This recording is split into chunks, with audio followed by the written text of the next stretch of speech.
self-rejection. We have to self-reject to get others to meet the needs of other people, pleasing them at the expense of ourselves. So we have to self-reject our truth and emotion. To do that, we have to self-reject our truth and emotion and our knowledge to meet the selfish need. And to be balanced is not to please, is not to be selfish. It is to express what is in the now without the filter in the heart. And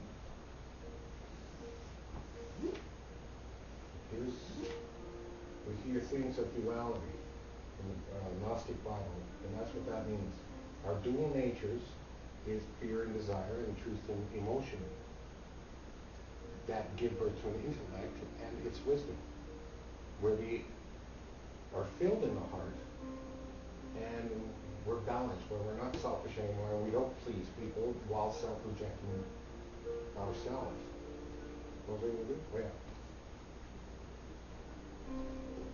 Here's our duality now. And we have to decide fear, desire, soul, seed, spiritual seed, movement of truth, truth and emotion. Where we have to cut through the belief filter, where our truth and emotional response goes through our mind's eye and then through the fear of the heart and the belief filter.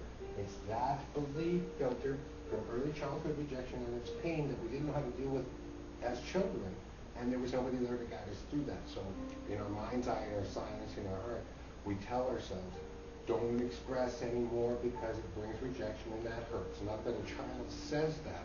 That's how it feels and thinks silently, in silence. So how do we do that? This is a very good way to understanding the self. So, because this is very confusing. We don't know what's truth and what's fear, and it's just one big mess, really. But if we can just stop ourselves when we feel that fear in our hearts, that belief filter, being too afraid to express because of rejection hurt when we were children. We can look at this and ask ourselves, am I balanced in my expression? Am I balanced, or am I being selfish or pleasing? Now, that's a very tricky one to catch, because this doesn't go away, even though that we're learning a mechanical skill. Inside the heart is still the fear. And because there's fear, what we fear is the pain. So a lot of people, including myself, it was my reaction to the moment in my relationships where I felt the need to protect myself when I couldn't be balanced. It was being selfish. I wouldn't please people, except women. But what was my point? Learning how to become balanced, self-determined. Where there's a balance where you're not being selfish or pleasing, but the pain in our hearts infects our mind's eye, and then we start demanding to be heard, but not expressing what's real inside of us, but demanding the safety for ourselves. And if somebody then rejected us, we would become this, while thinking we're this. Self-protection is being selfish. So,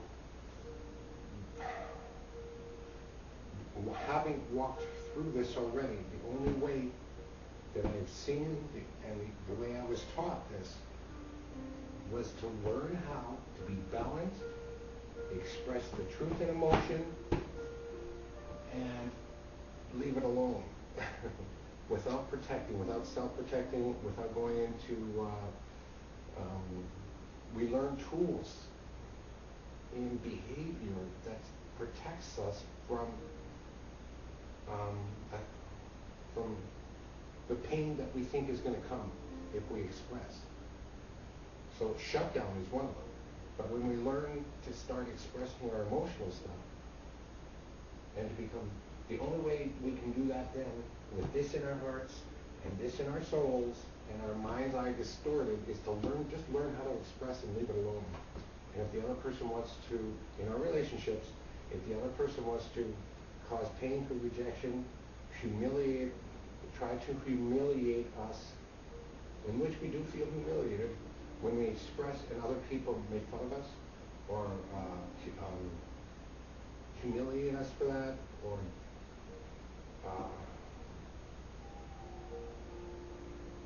talk down to us because we express an emotional belief,